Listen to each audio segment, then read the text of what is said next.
Pakistan army chief Asim Munir ఎక్కడ? So దీనికి సంబంధించి ఒక వీడియోలో కూడా మాట్లాడాము. ఇప్పుడు లిటరల్గా అతను ఏమైనా ఒక బంకర్లో దాక్కొని ఉన్నాడా, లేదా అతను మిస్సింగ్ అంటే ఎక్కడికో వెళ్ళిపోయాడా? ఇది ఇవాళ అందరూ మాట్లాడుతున్నారు. ఎందుకండి పారిపోవడం? అతను పాకిస్తాన్ ఆర్మీ చీఫ్ కదా, మెయిన్ పర్సన్ కదా, మరి ఇతను ఇప్పుడు ఎందుకు కనిపించకుండా పోవడము? సో ఒక వీడియో కూడా వచ్చింది. రాజస్థాన్ సరిహద్దుల్లో ఒక ట్యాంకు మీద నిలబడి తన సైన్యానికి చెప్తున్నాడు, సో భారత్ నుంచి అంటే ఇండియన్ ఆర్మీ వైపు నుంచి దాడులు ఉండవచ్చు, మీరు సిద్ధముగా ఉండండి ఇలాంటివి. అలాగే ఎక్స్ ప్లాట్ఫామ్లో మీకు కొన్ని ఫోటోలు, మీకు అబోటాబాద్ ఈ పేరు మీరు వినే ఉంటారు. అబోటాబాద్ అంటే మీకు ఒసామా బిన్ లాడెన్ దాక్కున్న ప్రాంతము. మీకు అమెరికా యొక్క నేవీ అంటే సీల్స్ అంటారు, వాళ్ళు వచ్చి దాడి చేసి అతన్ని లేపేశారు. ఈ అబోటాబాద్లో జరిగిన ఆర్మీ కాన్ఫరెన్స్లో కూడా పాకిస్తాన్ ప్రధానమంత్రి షాబాజ్ షరీఫ్ పక్కన కూర్చొని ఒక ఫోటో. ఇది ఎప్పుడు? ఏప్రిల్ 26. సో ఇవాళ మీరు అందరూ మాట్లాడేది ఏంటంటే అసీం మునీర్ ఎందుకు మాయమైపోయాడు, ఎందుకు కనిపించకుండా పోవడము అంటే ఈ పహల్గామ్ అటాక్ ఉంది చూసారా, దీని వెనుక ఇతనే ఉన్నాడు అని ఇవాళ భారత్ ఒక ఛార్జ్ షీట్ ఫైల్ చేసే పరిస్థితి అండి. అంటే ప్రపంచ స్థాయిలో చూడండి, ఇది తీవ్రవాద దాడి, మనము కలిసి ఇన్వెస్టిగేషన్ చేద్దాము, రష్యా వాళ్ళు వస్తారా, అమెరికా వాళ్ళు వస్తారా అని పాకిస్తాన్ యొక్క ప్రధానమంత్రి మాట్లాడుతున్నాడు. యునైటెడ్ నేషన్స్లో మాపై కంప్లైంట్ ఇచ్చాడు. కానీ అసలు నిజం ఏమిటి?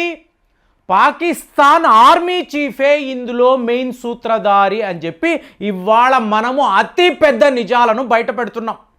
ఈ స్టోరీ ఎలా ఉంది అంటే మీరు అసలు ఊహించనే లేరు. ఇప్పుడు చూడండి, హసీం మూసా అని చెప్పి ఈ తీవ్రవాదులు నలుగురు కదండి, ప్రస్తుతము వీళ్ళు పరిగెడుతున్నారు. సో మన ఇండియన్ ఆర్మీ ఏం చెయ్యాలో అది చేస్తుంది, తర్వాత మాట్లాడదాము. సో ఈ హసీం మూసా అనబడే వ్యక్తి ఉన్నాడు చూసారా, ఈ తీవ్రవాది, వీడు ఒకప్పుడు పాకిస్తాన్ ఆర్మీలో ఉద్యోగము చేసిన వాడు. వీడిని వీళ్ళు జైషీ మహమ్మద్ అలాగే లష్కర్-ఇ తోయిబాకి అప్పచెప్పారు. వీడు ఒక కమాండో అంటే ప్రొఫెషనల్లీ ట్రైన్డ్ వ్యక్తి. వీడికి కాశ్మీర్ అంటే ఏంటో తెలుసు, అక్కడ ఉండే పైన్ ట్రీలు ఎలా ఉంటాయి, మీకు సూర్యుడు వెలుతురు కూడా ఈ పైన్ ట్రీ నీడల్లోకి రాలేవండి, అంత దట్టమైన అడవులు. ఈ అడవుల్లో ఎలా మనం వెళ్ళగలము, ఎక్కడ దాకా వెళ్ళగలము, ఎవరిని టార్గెట్ చేయగలము పూర్తిగా తెలిసిన వాడు. సో వీడేం చేశాడు, ఇంకొక పాకిస్తాన్ తీవ్రవాదిని కలుపుకొని లోకల్గా ఉండే ఇంకో ఇద్దరు, సో వీళ్ళకి సపోర్ట్గా 130 మంది మీకు ground workers, under ground workers. So ఇది వీళ్ళ టీం. మరి దీన్ని అసీం మునీర్ ఎలాగ కంట్రోల్ చేశాడు అంటే ఫ్రెండ్స్ చాలామందికి తెలియదు. ఇప్పుడు బాహవాల్పూర్ని అంటారండి. ఈ బాహవాల్పూర్ అనబడే ప్రాంతం ఉంది చూసారా, మీరు గూగుల్ సెర్చ్లో చూడొచ్చు. పంజాబ్కి అత్యంత చేరువలో ఉండే ఒక ప్రాంతం. ఇక్కడ ఒక అతిపెద్ద మద్రసా అంటే మీకు ఖురాన్ నేర్పించే ఒక స్కూల్. వీళ్ళు నిజంగా ఖురాన్ నేర్పిస్తారా, నిజంగా పవిత్ర యుద్ధము గురించి వాళ్ళు చెప్తారా అంటే జీరో. అలాంటిది ఏమీ జరగదు. చూడండి, మతం పేరు మీదే వీళ్ళు యువకులను రాడికల్స్లా తయారు చేయడం, బ్రెయిన్ వాష్ చేయడం. సో 13 ఏళ్ల పిల్లలని ఎంచుకుంటారండి అబ్బాయిలు. వాళ్ళకి స్కూల్ ఉండదు, చదువు ఉండదు, ప్రపంచ జ్ఞానము ఉండదు, వాళ్ళకి రేపు పెద్దవాళ్ళైతే ఉద్యోగాలు ఉండవు. సో వీళ్ళని ఎంచుకొని నీకు ఖురాన్ గురించి చెప్తాము, అసలు ఇస్లాం గురించి చెప్తాము అని చెప్పి మదరసాలోకి ఎక్కడా బాహవాల్పూర్, సో ఇక్కడికి తీసుకువస్తారు. తీసుకువచ్చిన దగ్గర నుంచి కూడా కాశ్మీర్లో చూడండి మన ముస్లిం సహోదరుల పట్ల భారత్ ఎలా వ్యవహరిస్తుంది. ఇండియన్ ఆర్మీ మన శత్రువులు, అక్కడ నివసించే హిందువులంతా కూడా దుర్మార్గులు. ఇలాంటి బ్రెయిన్ వాష్ 13 ఏళ్ల నుంచి వీళ్ళు చేసుకుంటూ వస్తారు. మీకు తెలుసో తెలియదో ఈ అసీం మునీర్ ఉన్నాడు చూసారా, ఒకప్పుడు ఐఎస్ఐ యొక్క చీఫ్. సో వీడు పదే మదరసాకు రావడము, ఎంతమందిని సిద్ధము చేశారు, వీళ్ళని ఎప్పుడు మనం కాశ్మీర్ పంపించాలి, ఇలాగా ఇదే వీడి స్ట్రాటజీ, ఇదే వీడి ప్లానింగ్. మొన్న కూడా ఇదే పని చేశాడు. వెళ్ళాడు ఈ పంజాబ్ సరిహద్దుల్లోకి వెళ్ళాడు. వీళ్ళందరినీ కూడా తయారుగా ఉన్నారా, ఇందులో మనం ఎవరిని సెలెక్ట్ చేయబోతున్నాము, ఎవరిని కాశ్మీర్ పంపించబోతున్నాము అని చెప్పి మాట్లాడాడు. ఎందుకండి వీడు ఎందుకు ఈ పని చేయాలి డౌట్ వస్తుంది కదా. ఆ కాన్ఫరెన్స్లో ఏం మాట్లాడాడు, హిందువులు టోటల్గా వేరు, మనము వేరు, వాళ్ళు వేరు, ఇది 2 నేషన్స్ థియరీ కాదు, ఎప్పుడూ మనం వాళ్ళతో కలవలేదు, కాశ్మీర్ అనేది మన జగ్లర్ వెయిన్ లాంటిది, దానిని మనం విడిచిపెట్టము. ఇది ఎప్పుడైతే మాట్లాడాడో విత్ ఇన్ డేస్ మీకు పహల్గామ్లో ఇలాంటి తీవ్రవాద దాడులు, అంటే ముందు నుంచే వీడి ఇంటెలిజెన్స్ వర్గాలు ఎప్పుడు ఎక్కడికి వెళ్ళాలి, ఏం చెయ్యాలనేది పకడ్బందీగా వీళ్ళు ప్లాన్ చేశారు. ప్రేమ్ గారు ఇది కాన్స్పరెన్సీ కూడా అవ్వచ్చు కదా, మీరో నేనో పాకిస్తాన్లోకి వెళ్ళ చూడలేదు, మన ఇండియన్ ఆర్మీ వాళ్ళు కూడా ఈ పంజాబ్ సరిహద్దుల్లోకి వెళ్ళి అక్కడ ఈ మదరసాలో ఏం జరుగుతుందో మనము కూడా చూడలేదు, ఓన్లీ ఇంటెలిజెన్స్ ఇన్పుట్సే కదా, ఆలోచన వస్తుంది కదా. మనం చాలా కాంక్రీట్గా మాట్లాడాలి, అలాగే ఆధారాలతో మాట్లాడాలి. సో ఇక్కడ ఏం జరిగిందో చూడండి.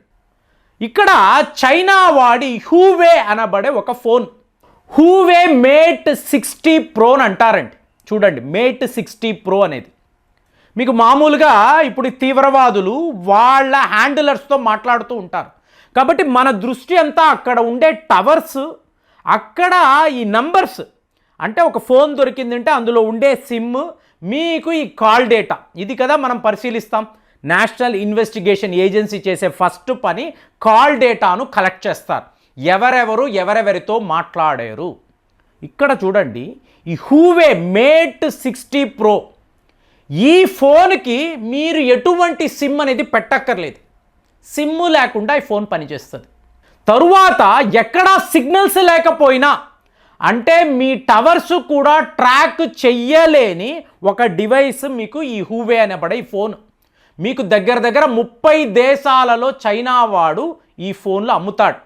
మీకు టియాంగ్ టాంగ్ 1 అనబడే ఒక శాటిలైట్, దాని ద్వారా దీన్ని వీళ్ళు ఆపరేట్ చేయగలరు. సో ఇప్పుడు ఈ ఫోన్కి సంబంధించిన సిగ్నల్స్ను మన దగ్గర కూడా అడ్వాన్స్డ్ రేడార్స్ ఉంటాయి కదా, టెక్నాలజీ ఉంది కదా, దానిని పెట్టి ఈ ప్రాంతంలో ఎక్కడైతే పహల్గామ్ తీవ్రవాద దాడులు జరిగాయో ఈ ఫోన్కి సంబంధించిన సిగ్నల్స్ను ఇవాళ మన వాళ్ళు కనిపెట్టారు. ఈ ఫోన్ పాకిస్తాన్ నుంచే వచ్చింది అనే ఆధారము కూడా ఇవాళ మనకు దొరికింది. కాబట్టి త్వరలోనే మనము ఒక ఛార్జ్ షీట్ అనేది ఫైల్ చేస్తాము. అందులో అసీం మునీర్ పేరే మీకు ప్రాథమిక సూత్రధారి, ఈ తీవ్రవాద దాడుల్లో ఇతనే నంబర్ 1 సస్పెక్ట్ అని చెప్పి మనము పెడతాము.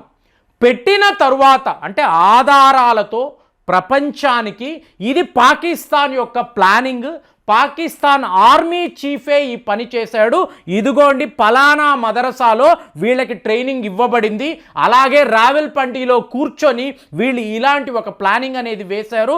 మనకు ఉన్న నెట్వర్క్ రా ఏజెంట్లు ఉంటారు చూసారా, రావెల్పిండిలో ఉండే ఆర్మీ అధికారుల ద్వారా సేకరించిన ఇన్ఫర్మేషన్ వీటిని అంతా కూడా పెట్టుకొని రష్యా, అమెరికా, అలాగ ప్రపంచంలో ఉండే అతి ముఖ్యమైన దేశాలకు అంతా కూడా ఇది పాకిస్తాన్ పనే, కాబట్టి మేము మా ప్రతీకారము తీర్చుకోవాలి. కాబట్టి ఇవాళ వీడు దొరికాడు అనుకోండి, మన రా ఏజెంట్ల ద్వారా ఉన్న మీకు ఈ అన్నోన్ గన్మ్యాన్ అనండి, లేదా పాకిస్తాన్ ఆర్మీకి చెందిన వాళ్ళే అసీం మునీర్ని వేసేసే పరిస్థితి ఏముందండి. ఒక్క 10 లక్షలు మీకు ఇలాగ ప్రైజ్ మనీ ఇస్తామంటే అక్కడ వాళ్ళే అసీం మునీర్ని వేసేస్తారు. సో అదైతే పాకిస్తాన్లో ఉంది. అలాంటి ఒక సిచ్యువేషన్ని మనం ఇవాళ క్రియేట్ చేస్తున్నాము. మరి అసీం మునీర్ ఎక్కడికి పారిపోయాడు, మీకేమైనా సమాచారం ఉంటే కామెంట్స్లో రాయండి. మళ్ళీ వచ్చే వీడియోలో కలుద్దాం. జై హింద్.